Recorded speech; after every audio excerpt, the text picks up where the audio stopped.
Hello, good മോർണിംഗിലേക്ക് എല്ലാവർക്കും സ്വാഗതം. നവരാത്രിയെക്കുറിച്ചാണെന്ന് പറയുന്നത്.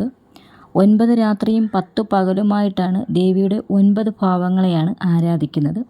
വിദ്യാരംഭം, ഗ്രന്ഥപൂജ, ആയുധപൂജ എന്നിവ ഇതിൽ ഏറെ പ്രധാനം അർഹിക്കുന്നവയാണ്.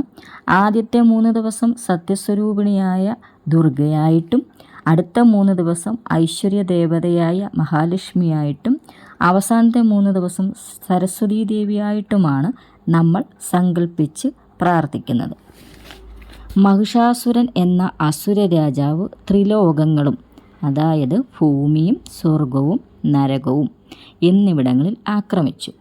ഈ അസുരനെ തോൽപ്പിക്കാനായി ശിവഭഗവാനും ബ്രഹ്മാവും വിഷ്ണു ഭഗവാനും അവരുടെ ശക്തി കൂട്ടിയോജിപ്പിച്ച് ദുർഗാദേവിയെ സൃഷ്ടിച്ചു.